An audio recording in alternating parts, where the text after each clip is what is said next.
Après avoir connu un sommet à la mi-mars, l'indice du dollar américain se négocie actuellement à son plus bas niveau depuis plus de 2 ans. Pourquoi le billet vert perd-il du terrain? Comment on peut expliquer un appétit plus modéré de la part des investisseurs pour cette devise qui est pourtant habituellement une valeur refuge? On en discute avec Hendrix Vachon, il est économiste chez Desjardins. Merci d'être là, M. Vachon. Au revoir. Bonjour. Alors, d'entrée de jeu, vous nous avez préparé un graphique. Ça va nous aider à mieux comprendre ce qui se passe en ce moment. C'est un graphique qui montre les variations du dollar américain depuis quelques mois. Ce qu'on va voir précisément sur ce graphique-là, c'est la valeur du dollar américain comparativement à un panier de devises internationales, la livre, le dollar canadien. Qu'est-ce qu'on peut voir sur ce graphique-là? Qu'est-ce qu'il faut comprendre de la courbe? Bien, en fait, ce qu'on voit à peu près depuis la mi-mai, il y a une tendance nette à la baisse pour le dollar américain qui s'est faite essentiellement en deux phases. Entre la mi-mai et la première semaine de juin, on a eu comme une première phase de dépréciation contre les principales devises, dont l'euro, la livre, le dollar canadien. Et ensuite, un peu plus tard, en juillet, ça a repris cette phase de dépréciation-là.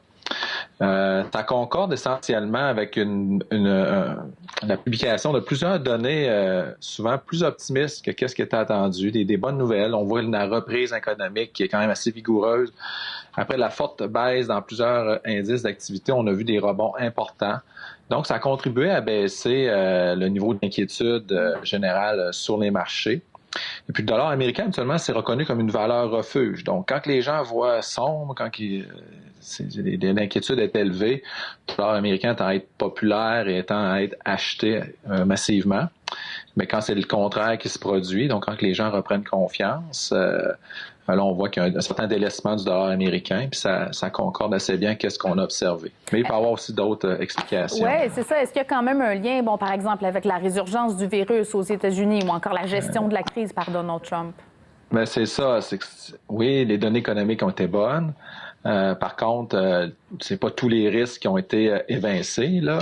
Vous l'avez mentionné, la COVID, les résurgences des cas de COVID qui ont été plus importants aux États-Unis par rapport à beaucoup d'autres pays. Donc, c'est certain que ça peut avoir pesé dans la balance. Donc, les investisseurs peuvent avoir eu un biais défavorable vis-à-vis du dollar américain par rapport à ça. L'administration Trump, on parle essentiellement ici du retour du protectionniste américain. Ça, ce qu'on avait vu en 2019, c'est que souvent, un ton protectionniste du côté américain, ça avait avantage ça faisait surtout apprécier le dollar américain. Donc, c'était pas là la meilleure explication. Mm-hmm. Par contre, on peut voir des inquiétudes commencent à apparaître par rapport à la politique monétaire des banques centrales et entre autres de la Fed. Je m'explique, c'est que si on anticipe de l'inflation, si on pense que les banques centrales en font trop, donc l'économie semble aller mieux, mais là, les banques centrales elles maintiennent un ton très agressif. Ils disent qu'ils vont maintenir les politiques accommodantes très longtemps. Ben là, maintenant, il peut y avoir des investisseurs qui commencent à s'inquiéter. Est-ce qu'on va avoir beaucoup d'inflation? On va-t-il avoir des dévaluations compétitives vis-à-vis des devises? Donc ça peut peser aussi dans la balance, peser négativement vis-à-vis du dollar américain. Oui, plusieurs incertitudes aussi. On pense à l'endettement qui est élevé, il y a les élections qui s'en viennent. Est-ce que la baisse du dollar américain, ça va se poursuivre? Bien, honnêtement, présentement, les niveaux des devises, là, où ils sont présentement, je ne vous mentirais pas, là, ils semblent être généralement plus hauts que ce que je m'attendais d'ici la fin de l'année. Par contre, il ne faut pas oublier que les mois qu'on vient de connaître là, en termes de données économiques, je dirais qu'on a eu la partie facile dans la reprise économique. Donc là, le confinement était très sévère au printemps. On a déconfiné pas mal. Donc, on a eu un retour important des consommateurs un peu partout, une réouverture massive d'entreprises. Là, par contre, le bout de chemin qui reste à parcourir va être beaucoup plus difficile. Mm-hmm. Et c'est pas impossible aussi qu'on ait une résurgence des cas de COVID durant les mois d'octobre, novembre, décembre, s'il n'y a pas de vaccin. Donc, je m'attendrais à ce qu'on ait probablement un certain retour d'inquiétude. Pas une forte inquiétude comme on a eu au mois de mars, avril. Oui. Mais quand même une certaine inquiétude qui revient d'ici la fin de l'année. Donc, je ne serais pas prêt à dire là, que c'est terminé. Et donc, je ne serais pas surpris qu'on revoie un nouvel engouement pour le dollar américain d'ici la fin de l'année. Il y a quand même des experts. De valeur refuge. Oui, il y a quand même des experts dans les derniers jours, même tout récemment, un forum Reuters, des économistes qui se demandaient est-ce que le dollar américain pourrait même perdre son statut de monnaie de réserve mondiale? Rappelez-nous d'abord ce qu'on entend par là. Bien, les monnaies de réserve, c'est quand on regarde les réserves sur les banques centrales, ils ont des réserves en devises étrangères. Pour différentes raisons, là, mais ces réserves-là, on connaît leur constitution là, et on voit que généralement le dollar américain il est dominant dans ces réserves. C'est plus de 60% des réserves sont en dollars américains. C'est sûr que ça a déjà été plus haut que 60%.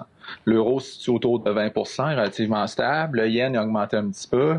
Mais je dirais, pour que le dollar américain perde son statut de réserve internationale, il y a du chemin à faire. Là. C'est pas, oui, il y a peut-être une légère tendance à la baisse dans la composition des réserves pour le dollar américain, mais on voit qu'il est encore très dominant. Donc, c'est pas demain la veille, je dirais, que le dollar américain ne deviendra plus une monnaie, la monnaie internationale.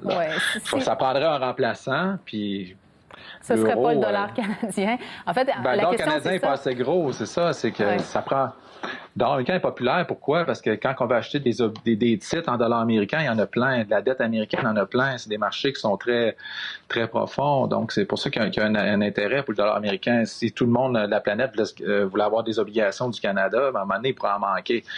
Tandis que les obligations américaines, les titres américains, il y en a beaucoup. Donc, c'est un gros marché. C'est capable de fournir beaucoup les besoins des investisseurs internationaux.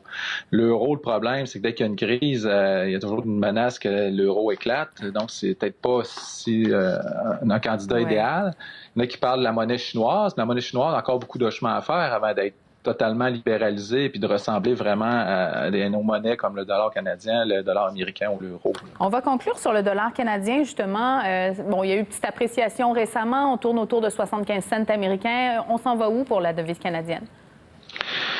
Bien, honnêtement, pour qu'il y ait encore plus d'appréciation du dollar canadien, il faudrait vraiment que les choses continuent d'aller mieux que prévu.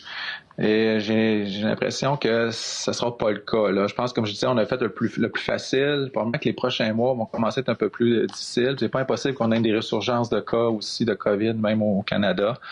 Donc, j'aurais tendance à dire peut-être une stabilité ou même une légère dépréciation d'ici la fin de l'année. Quelque part entre 73 et 75 cents, là, c'est probablement la fourchette où on va se situer d'ici la fin d'année. Bon, c'est noté. Merci pour vos explications, M. Vachon.